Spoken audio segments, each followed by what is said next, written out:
Genesis chapter 12 verses 10 through 13. And there was a famine in the land, and Abram went down into Egypt to sojourn there, for the famine was grievous in the land. And it came to pass, when he was come near to enter into Egypt, that he said unto Sarai his wife, Behold now, I know that thou art a fair woman to look upon. Therefore it shall come to pass, when the Egyptians shall see thee, that they shall say, This is his wife, and they will kill me, but they will save thee alive. Say, I pray thee, thou art my sister, that it may be well with me for thy sake, and my soul shall live because of thee. Here is a famine in the land of Canaan, a grievous famine. That fruitful land was turned into barrenness, not only to punish the iniquity of the Canaanites who dwelt therein, but to exercise the faith of Abram who sojourned therein. And a very sore trial it was. It tried what he would think, one of God that brought him thither, whether he would not be ready to say with his murmuring seed that he was brought forth to be killed with hunger. Exodus chapter 16 verse 3.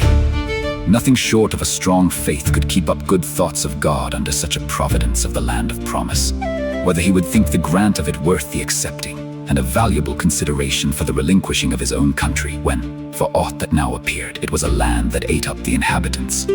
Now he was tried whether he could preserve an unshaken confidence that the God who brought him to Canaan would maintain him there, and whether he could rejoice in him as the God of his salvation when the fig tree did not blossom. Habakkuk chapter 3 verses 17 and 18 note, First, strong faith is commonly exercised with divers temptations, that it may be found to praise and honor and glory. 1 Peter chapter 1 verses 6 through 7. Second, it pleases God sometimes to try those with great afflictions who are but young beginners in religion. Third, it is possible for a man to be in the way of duty and in the way to happiness, and yet meet with great troubles and disappointments. Abram's removal into Egypt upon occasion of this famine. See how wisely God provides that there should be plenty in one place when there was scarcity in another, that, as members of the great body, we may not say to one another, I have no need of you. God's providence took care there should be a supply in Egypt, and Abram's prudence made use of the opportunity. For we tempt God, and do not trust him. If, in the time of distress, we use not the means he has graciously provided for our preservation, we must not expect needless miracles.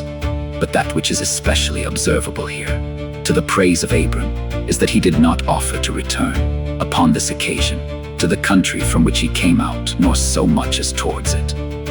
The land of his nativity lay northeast from Canaan, and therefore, when he must, for a time, quit Canaan, he chooses to go to Egypt, which lay southwest, the contrary way, that he might not so much as seem to look back. See Hebrews chapter 11 verses 15 through 16. Further observe, when he went down into Egypt, it was to sojourn there, not to dwell there. Note, first, though providence, for a time may cast us into bad places, yet we ought to tarry there no longer than needs must. We may sojourn where we may not settle. Second, a good man, while he is on this side heaven, wherever he is but a sojourner. A great fault which Abram was guilty of in denying his wife and pretending that she was his sister. The scripture is impartial in relating the misdeeds of the most celebrated saints, which are recorded, not for our imitation, but for our admonition, that he who thinks he stands may take heed lest he fall. His fault was dissembling his relation to Sarai, equivocating concerning it, and teaching his wife, and probably all his attendants, to do so too. What he said was, in a sense, true. Genesis chapter 20 verse 12. But with a purpose to deceive, he so concealed a further truth as in effect to deny it, and to expose thereby both his wife and the Egyptians to sin. That which was at the bottom of it was a jealous, timorous fancy.